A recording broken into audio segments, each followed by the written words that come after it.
Leadership, start here. You guys ready? You guys ready for a little bit of a surprise here on where I think leadership starts? Um, I was going to start with personal development. I was just going to talk about how you should focus on growing yourself, taking more courses.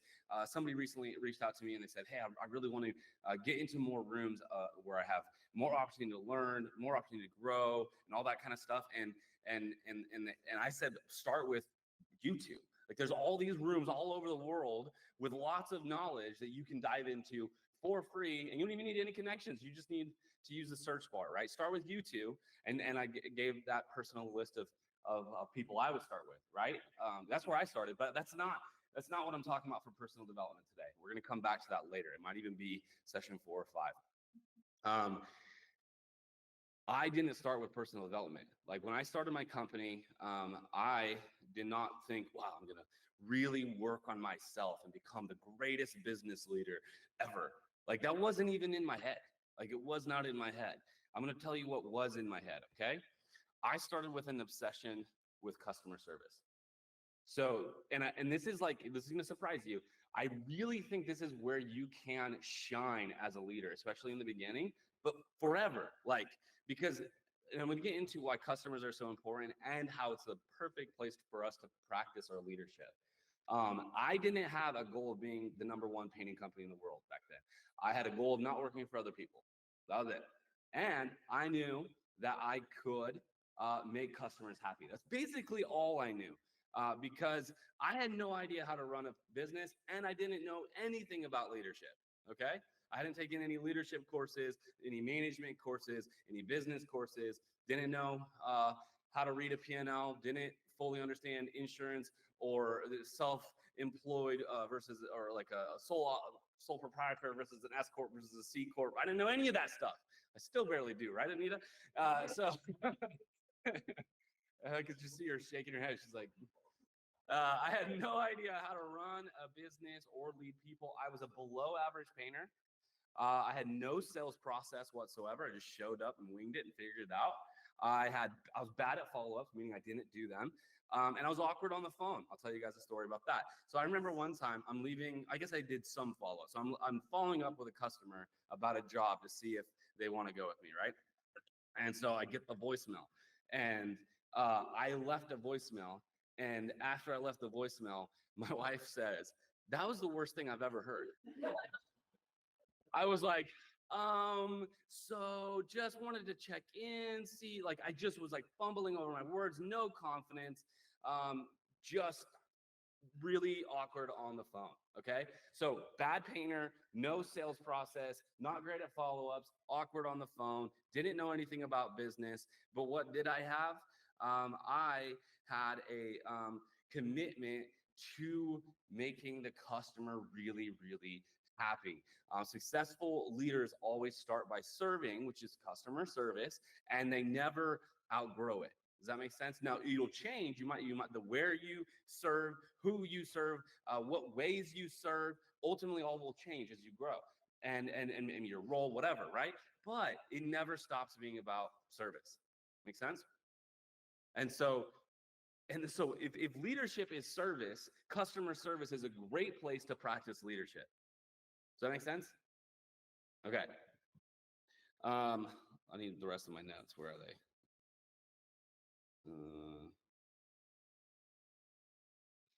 Okay. Okay. So I basically what I'm telling you guys is I did not have the hard skills, right? Like, I remember I had to repaint a number of times a project that I wasn't happy with the way it looked. I had to redo it. And I did not wait for the customer to tell me it looked bad. I'd be like, "This looks bad." Like, I need to go buy more paint and I need to redo this. I did not have the hard skills. And again, I didn't have a good sales for none of that stuff. I had the soft skills. I had this commitment to make customers happy. I could walk into any home in Austin, Texas, with like I said, a laundry list of stuff I wasn't good at, but I knew I was good at one thing, and I knew that I could promise it to every single customer because I knew who I was and what I would do for people. Does that make sense? So I could walk into any home and say, "I will take care of you like nobody else will." I would say that line over and over and over again. It's probably the only good thing I had about my sales skill was I knew who I was. I knew that I had integrity. I knew I was committed to getting it right. I knew I also sucked at a lot of stuff, right? Like I was not very good at these things, but I knew that I could learn.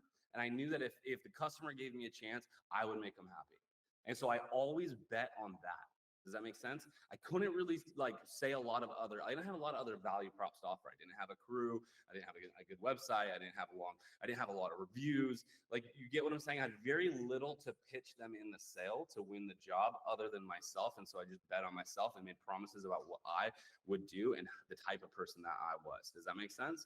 And so with that, I knew that I could serve that customer and take care of them in a way that they would ultimately be happy. Does that make sense? And so doing that, I, over time, had just this very, very, very long list of happy customers, happy real estate agents, happy property flippers, happy builders, happy remodelers, happy flooring companies, happy roofers, not roofers, I don't even know what that is. Happy roofers who all liked me, trusted me, didn't need a fancy website, didn't need a long sales pitch. They just knew Steven will take care of you, right?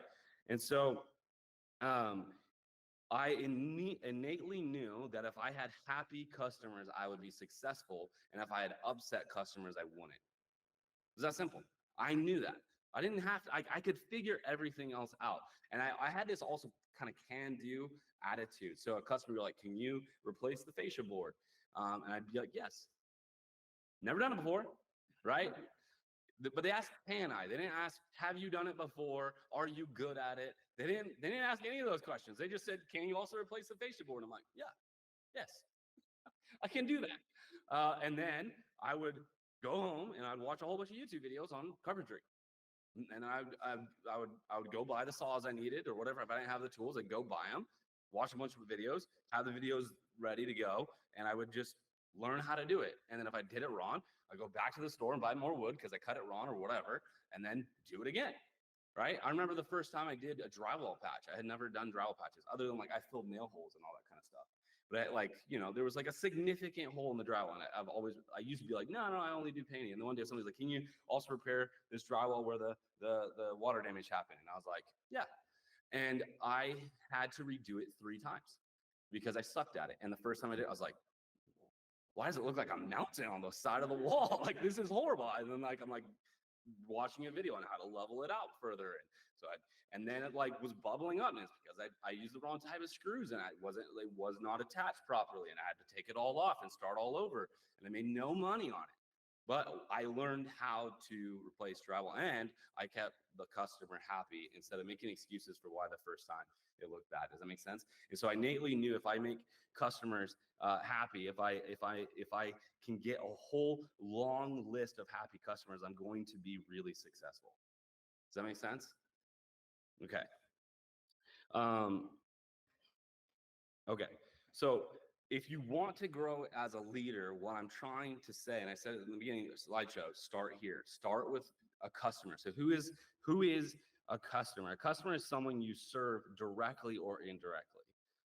And a customer is who, just so we're all clear, pays every single one of our bills. Does that make sense? I don't pay your bills. Our customers do. Does that make sense? Like I don't write your paychecks. Our customers do, right? Because the minute they stop paying that one painter and Pinks and Resi, and the minute our franchisees are unhappy and whatever, like, and their customers are unhappy, like it all comes from customers. Does that make sense? And so whether you're directly or indirectly servicing the customer, you're servicing the customer. That's what business is.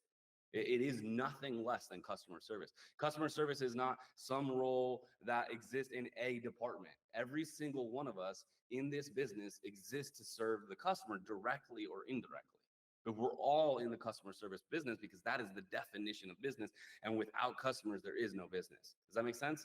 Some things are like so simple, they're also brilliant. You know what I mean? It's like sometimes we lose sight of the fact that like, yeah, business is nothing without customers. Like, should be obvious, but sometimes it isn't. Does that make sense? Especially for some of your roles, you never talk to a customer ever. So it's very easy to forget that without our customers, we have nothing, right? Without our customers, this business doesn't exist. So it's about customers. It's about serving customers. And so that's who we lead first. All right, so I'm going to give you guys 3 stories. Where am I on these notes? Okay, here we go.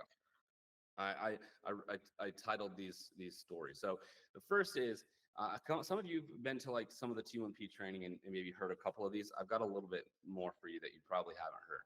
So my first line here is paint fences, don't jump them, right? And so I'm going to tell 2 stories about fences, and I have like trauma memories about fences, because fences are seemingly easy and simple to stain or paint, and then when you're new, it's like for a long time I was like, I'm never doing a fence again, because they were very hard to get right. And I'll talk about that in a minute, but now, paint fences, don't jump them, and we're going to learn a lesson from it. So one of my first jobs ever was for this elderly lady. She had hired me to restain her fences, her backyard fence, for $800. Okay, I assumed that it would be $400 in material, and I would make $400 for my time, and I thought it would take me 2 days. Okay, so the end of day 1, I had already spent $400 on stain, but I was only halfway through. I think it was less than halfway through the job, right? And I was faced with 3 options, right? Number 1, just leave, right? I had to. You guys are laughing. Do you realize how many of my competitors, our competitors, do that? I had a deposit. I had a deposit for $400 on the 800. I spent $400 on material. The job's halfway done. The simplest option is to just leave. Just put the paintbrush down and leave. Go somewhere else and do something else, because I was going to lose money. But I had too much integrity to do that. Okay. Number 2 was to go talk to her and tell her I messed up and that I need to charge her more money. But I was too proud to do that. So I had too much integrity to leave. I had too much pride to go to the customer and be like, I have no clue what I'm doing. You're regretting hiring me right now, but I need more money. I had too much pride to do that. So what did I do? I bought $400 more of stain, and then I had to buy some more after that. I ended up losing on nearly $200. And at that time, I probably had $300 in my bank account. Okay? No money. One of my first jobs. And I'm like, that's a bad P&L, isn't it, Anita? I'm like negative 12% on this job. So wait, no, what? I don't even know what. A lot. I'm negative a lot. So so I had a third option, which was just do what I said I was going to do, which was do the fence. Right? So just do what I had agreed to do for the customer, to serve the customer. So this wonderful woman notices how long the job took me, because it actually took me also over 2 days. So it took me like 2.5 days. And then also she probably was smart enough to count how many gallons I'd bought. She was a very, very sweet person, and she paid me extra without me asking. And then I made enough money to pay for all the stain I bought and a little bit extra. So I probably made like $5 an hour, but I made something, right? And so, but she didn't just do that. She insisted that the neighbor hire me to stain his fence. Okay, so she didn't just say go talk to the neighbor. The neighbor just come up to me. She went and insisted that his fence also looked very bad and needed to be done, and Steven would do a great job. And with him, I charged $1,600. Okay, I spent about $800 in stain, worked for 2.5 days, and made $800. Okay. That little neighborhood, they were very connected. I ended up doing 10 fences within a few streets. Okay, all within like a month or 2. Okay, by servicing the customer, by having integrity, by having pride in what I do, and not putting my mistake on the customer, I ended up doing all these other jobs in that neighborhood that were all very profitable, because I learned how to do them right. There was another time, you would think after doing those 10 plus fences that I would be really good at fences, but there was this different type of fence on a very large property that I underbid again. And it was so bad that I lost money on it again. And it was taking so much longer than I thought. I had to have my wife work with me for like 3 days on it, like over a long weekend to get it done. That's how badly I had messed up that fence bid. But it was for a realtor and it was her personal home. And so I was like, I'm going to eat this. I'm just take the loss. I'm going to get it done in the time frame that I promised, even if it included getting my wife to take a day off her job. We worked 3 days together over a weekend to get it done. We got it done. That realtor still refers me business 13 years later. And we restained that fence like 5 years later. I've done multiple work on that home as well, other jobs on that home. I've made a ton of money from that person. Does that make sense? So a lot of times people come up to a fence and they're just going to try to jump them in the sense of there's a problem, they just want to jump over it, get past it. Don't jump over the fence. Instead, take the fence on. Does that make sense? Do what you need to do. All right, so here's another one. Commitments are more important than sleep. So for me, I had a commitment to a real estate agent that I would have this house, this entire interior of a home painted by this Saturday morning at 8 a.m. when the movers were going to get there. I promised the customer, I promised the real estate agent. I drastically underestimated how long it would take me to get that house done. So it's the last day, and it's like 5 p.m. on a Friday, and I had 5 bedrooms left to paint. And so I worked all night until 8 a.m. And at 8 a.m., the realtor and the homeowner showed up right before the moving truck was going to get there. And they said, "Oh, great, you came by early to check how things are, to check out the job." And I was like, "Yeah, that's what I did." Right? Yes, that's why I'm here. Not because I painted through the entire night. Does that make sense? And so in customer service, especially for me as a business owner, I valued my commitments more than sleep. There were many times where I would work far into the evening, miss out on fun things, family events, all sorts of stuff, because my commitments, if I made a commitment, if I made a promise, like I said earlier, I had one thing I knew I could do for customers was promise something and get it done. I didn't have all the hard skills, but I had the soft skill of getting them to believe that, and then having that integrity and a can-do attitude in me to get it done. So, all right, those types of principles are what led to one last story I'm going to share here. But take over a neighborhood, take over the world. So, I think this story and why I like it and why I share it at like every training is because it is like a motivator for me when I realized that I could do such good work that I painted an entire neighborhood. I had a realization then that I was unstoppable. Like if I could keep those principles, I call them the 5 R's of revenue. That's how I painted an entire neighborhood. If I could keep that, I could paint the whole nation. Does that make sense? If I can paint a whole neighborhood and get a team to follow me in that, I can paint every stinking house in this country. It was like a critical moment for me once I realized how many homes I had done in that neighborhood. And so the story is this. I get a lead from a real estate agent to repair some stucco and repaint the stucco of this home. I do the bid, I win the job, I'm working with the customers, I'm wrapping up the job. So the first thing I was doing right is the first R, I call it the 5 R's revenue. Realtors are the first one because it's how I really started my business, was with realtors. So the first thing I was doing right was realtors. And then I made those customers really, really happy. And then they wanted to refer me, but it was a very cold referral. They just said, "Go talk to Joanne across the street.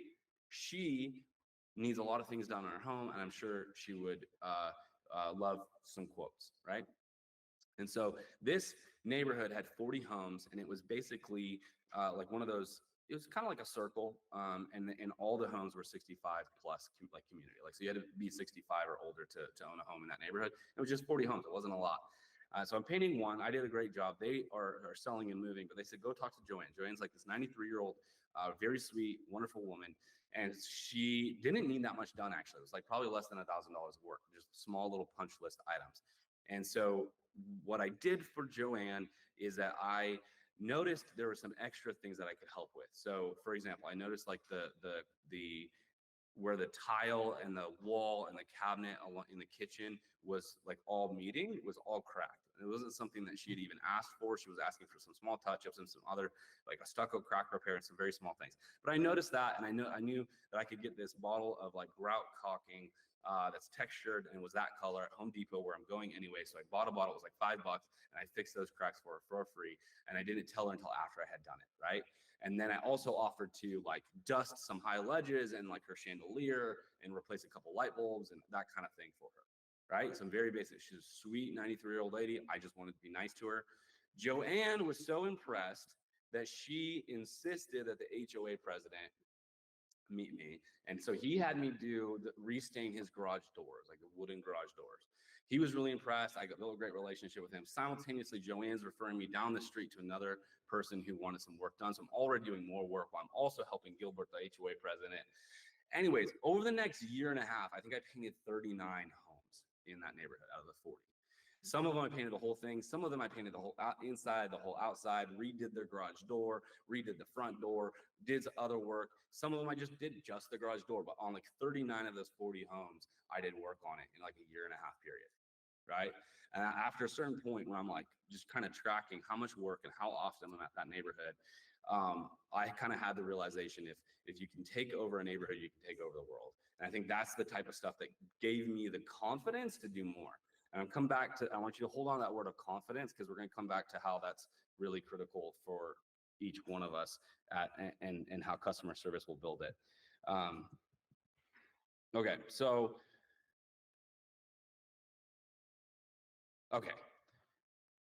happy customers, this is what I learned. Happy customers do more for you and your career and the business than almost, and I would say actually anything else. There's nothing that I say this to franchisees every training as well.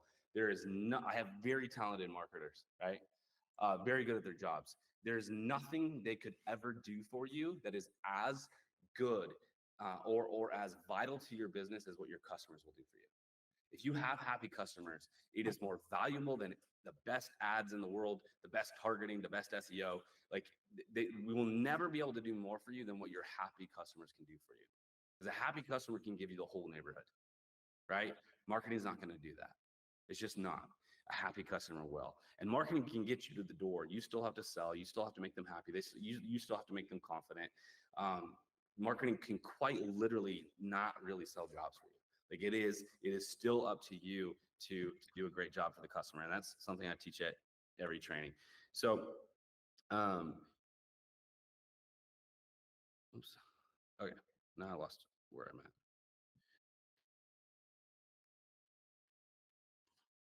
So I'm going to give you guys 2 reasons why you should really care about customer service, right? The first one, here, let's acknowledge this. Customers are exhausting, though, right?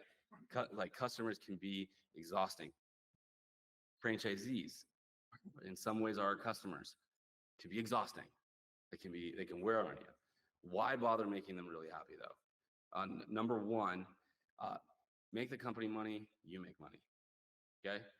I'll touch on this briefly. It's as simple as that. If you make the company money, which the only way we make money is happy customers, you will make more money. I promise. Okay? I promise. I've got some stats here. Increasing customer retention rates by 5% can increase profits by 25 to 95%. 93% of customers are likely to make a repeat purchase with companies after that offer of excellent customer service. 68% of consumers say they are willing to pay more for products and services from a brand known to offer good customer service experiences. Investing in new customers is between 5 and 25 times more expensive than retaining existing ones. So when you do a great job for our current customers and make them really happy, you in every single way save the company money and make the company money, and you will make more money. Okay, so that's why you should care about customer service. Forget the customer for a moment. Just for yourself, you will make more money if you're really good at customer service. I promise. And that's not true of Resi. That is true of every business. There's no successful business that doesn't value its customers. The ones who don't value and treat their customers well are not successful businesses and ultimately end up stagnating and closing. Yes.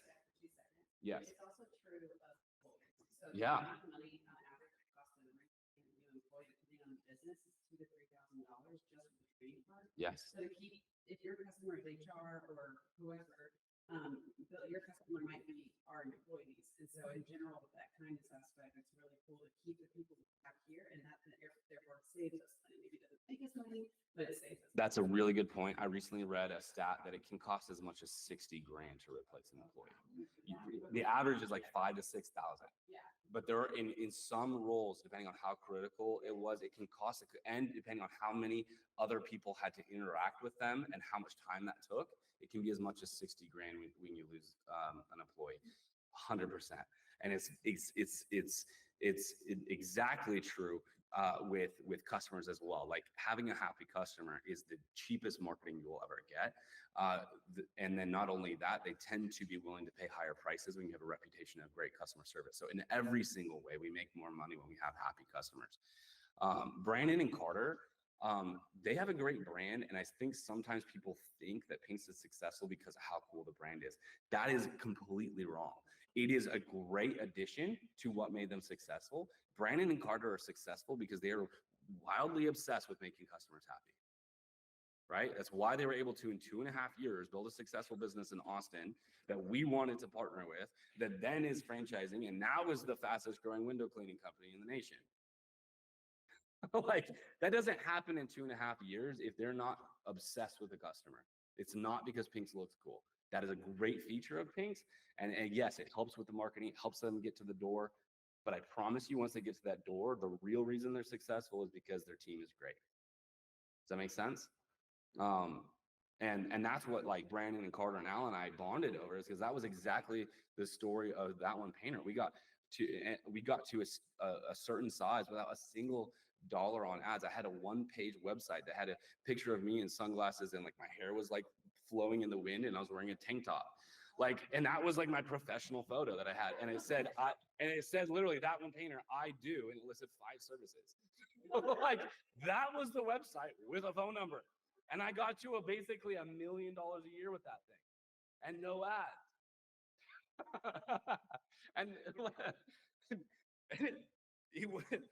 Brandon and Carter were way better at branding and marketing than I was. I was just like, here's what I do. Like, and I promise it will be great. So that was my entire strategy for a very long time. And so, all right, here. So it builds confidence. So for you, it builds confidence in yourself, and it builds and gives everyone else confidence about you. When you're really good at customer service, you solve problems for them, you make them happy, you will start to build a level of confidence in yourself and in your ability to do a great job at work. And it will literally, everyone else will feel confident about you too. Like, it will literally build a list of evidence for you, for yourself, and for everyone else at how good you are at your job. And what you're displaying is, I can lead customers, I can lead more too. Does that make sense? That's how you excel. So, all right. 5 ways to lead a customer. These are kind of the secrets of leading a customer. I'm gonna go through these fairly quickly. Set expectations up front, right? This is something that I have always done. Is in my sales process, I would always tell the customer the things that could go wrong and how I would handle it if it did. So I actually believe it's very good to address the negative in a sales process. Customers start to smell BS if everything is always positive, right? Because they know it's not possible. If everything is always positive, they're going to eventually, their BS meter is going to go off like, so you never make mistakes. You guys never suck. Everything's always great. Everything is wonderful. It's all sunshine, rainbows, and unicorns, right? Customers smell that as BS eventually, and your sales will actually go down when you're only ever discussing the positive, that you need to always be positive even when you address the negative. Does that make sense? So you're never negative, but you do address the potential issues that could arise. So for example, in painting, it is a very messy trade by nature, right? So like it is the only liquid trade. Well, I guess window is like water, but here's the big difference. You spill some water, no big deal. You spill some paint, very big deal, right? So by nature, it's the only liquid trade, and it's by nature the messiest trade. And so I had a line. I said, look, paint, I would say that line, paint by nature is the messiest trade because it's the only liquid trade. We apply thousands of gallons every single year to all sorts of horizontal and vertical surfaces in all sorts of weather conditions, and there will be issues sometimes. There will be overspray sometimes. There will be I was like, my best painter has kicked over a 5-gallon bucket of paint. Like these kind of things can happen.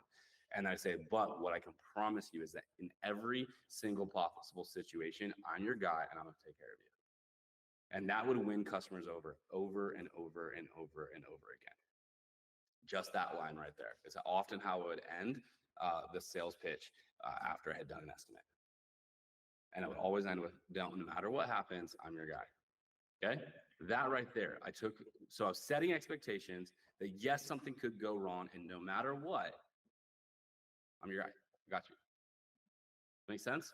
So be the expert. So here's one. Customers expect you to know your product. So the more research you do, the more you learn about the company, the more you learn about the products, the more you learn about all these things, the more successful you'll be able to lead a customer. Customers want a tour guide, which means that a tour guide does not typically just have one sort of, maybe if it's like a one show, they always do, but like oftentimes if you like hire a tour guide or whatever, they're going to often listen to what you want and then accommodate to it. Does that make sense? So they might have an itinerary, they might have a plan, but the best tour guides always listen to the desires and then they accommodate. So they're leading, they're the expert, they're the guide, but they're listening and accommodating. And then the other one is initiating communications and connections. I said kind of use rhythm. So what I mean by use rhythm is that like communication is a dance that you do with customers and you need to lead that dance. And you need to, and in any good dance, there's a rhythm to how you communicate. And so you're initiating the communication. So it starts from setting expectations, but in every single step, you're leading the customer in communication with updates and clarity and all that kind of stuff. You're not waiting for the customer to ask another question. You are updating them on what you think they might want to know. And you are doing so rhythmically. So we teach our project managers that whether the homeowner is at the house or not, whenever you go check in, which is typically daily, you're always initiating conversation. You're always giving them an update. You're always giving them an update on timeline, how things are going, how things are looking, whether or not they ask for it. So you're initiating communication and you're doing so in a rhythmic pattern. Does that make sense? So especially true if you get a complaint, you don't say, great, we'll figure it out, and then wait till they complain again to give them the answer.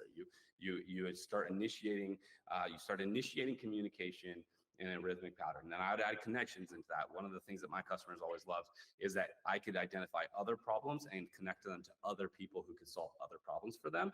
And that led to, so that could be, I noticed you are also wanting some electrical work. I've asked my electrician if he can come out here. He can come out here Tuesday at 4 or Wednesday at 3. Which one's better for you? Like I was initiating, I saw a problem, I initiated, I already talked to the electrician, I'm solving a problem for them they didn't even ask me to solve. And I did that in a rhythmic pattern, especially in lawn projects or larger projects for customers. I was always initiating communications and connecting them, and that made customers love me. Make a plan and solve the problem. Ultimately, customers want solutions, not sorries. They don't really care what you say, they care what you do and how soon you can fix it. And the first thing you do is you acknowledge the problem, agree that there's a problem, and then you start making a plan that will immediately turn any customer from upset to at least mildly confident in you. Go ahead. I think I really like that part because even think about personal relationships.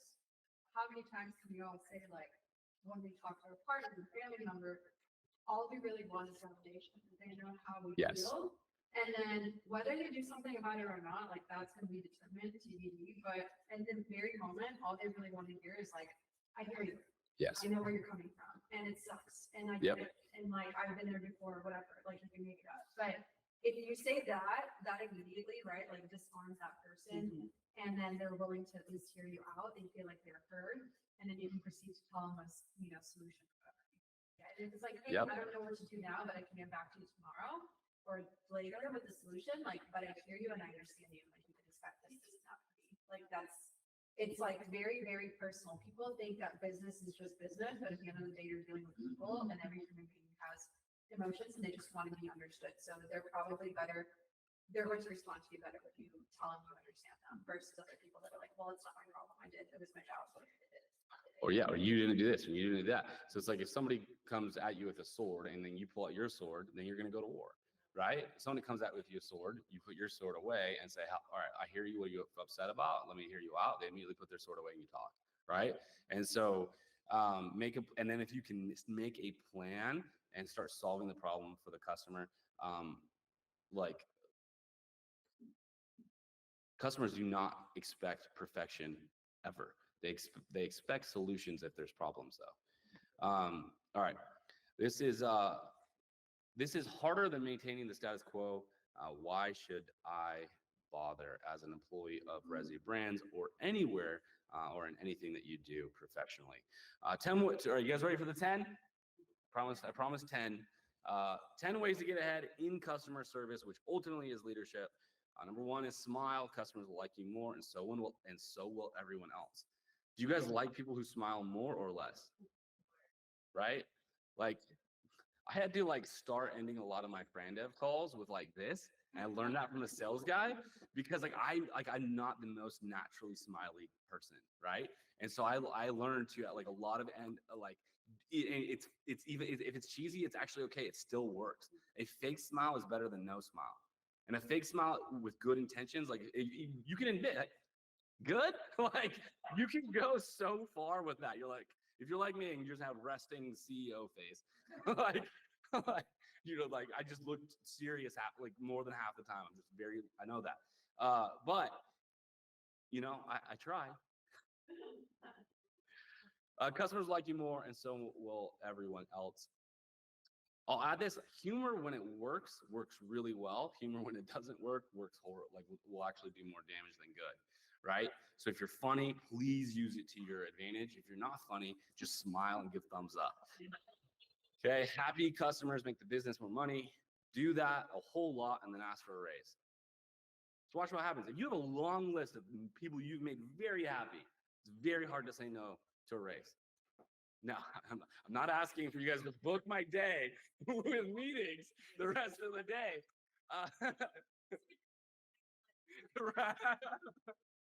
What I'm telling you is that happy customers, all good business owners and good business leaders know that is very valuable, and the people making the largest impact on how many happy customers we have always deserve a raise, obviously within reason and budget and all the other things that run a company too. But my point is, there is if you have a very long list of happy customers, you have a lot of value, and you should know that as an employee here or anywhere. Does that make sense? That you have a strong case. Does that make sense? And you deserve it. That's my belief. 3, get customers to talk about you, not just the business. Mention by name. Get them to write an email or review. So some of you are maybe where you could get a review for a company. Most of you are not. But you can always get a customer to say something nice about you in an email. It is not manipulative. If you have happy customers, you should, as any reasonable employee in my mind, wanting the best for yourself, get evidence. Nothing wrong with wanting to have evidence for how good and great you are at your job. I would want that. Does that make sense? I keep a very long list of my accomplishments that at any time I can talk about if I need to show value to a potential client or a new franchisee or wherever I might feel that I need to do so. Does that make sense? I have a very, very long record that I have no problem presenting. It is not prideful. It is not arrogant. It is true. Because it's not made up, and I'm not BSing people. I have hard proof of how good I am at certain things and what I have accomplished, and I'm very proud to show it, and it has nothing to do with arrogance or me being cocky. Does that make sense? It is just facts, and I believe in them, and when I believe in them and I present them, so do other people. Does that make sense? And so if you, there is nothing wrong with building your pile of evidence for how great you are at your job. I think you should do that. Here's one. Your boss likes whoever your customer likes. It's that simple. Tim tells the managers out in the field for that one painter all the time, whoever sold the most and has the happiest customers is my favorite today. I have a different favorite every day. Like, right? Your boss likes whoever is ultimately positively affecting our customers. And again, some of you are like, well, I'm in a very indirect role. And maybe if we have time, we can talk about that a little bit at the end. But like, what you do is impacting customers, and there is always a way that it can make it better for the customer, even if it's indirect. Does that make sense? If you were thinking about systems and processes in your role that make the company more efficient and then ultimately make the customer's experience better, I promise you there's always a way for you to show that you are making the customer experience better, indirectly or directly. And if you're unsure on where that is for your role, I would happily talk about it with you. Don't let negative Nancy and pessimistic Priscilla rub off on you. The customer pays everyone's bills, but the negative loser coworker doesn't pay anyone's bills, especially yours. So that if you're in a room with somebody, or you're in a department with someone or whatever, and they are just always, complaining about the customer, complaining whatever, talking bad about the customer, calling them certain names, whatever, don't let that rub off on you. Right? Because that person doesn't pay your bills. The customer he's complaining or she's complaining about does. Does that make sense? Don't let the negative person in the office who likely isn't going to make it, because we like positive, energetic, kick-ass rock stars here at Resi, determine your success by them rubbing off on you and influencing your decisions or the way that you view situations. Does that make sense? Offer solutions, not apologies. I'm not a huge fan of like saying sorry. My wife loves that about me. I have no problem admitting I'm wrong once I understand why I was wrong, though. Does that make sense? Like, I don't have a problem admitting I'm wrong. I don't have and if I need to say sorry, I will. Does that make sense? But I also know, and this is especially true because a relationship with a customer is not the same thing as with your wife. It is ultimately true that they don't care that much about you. They just need a solution.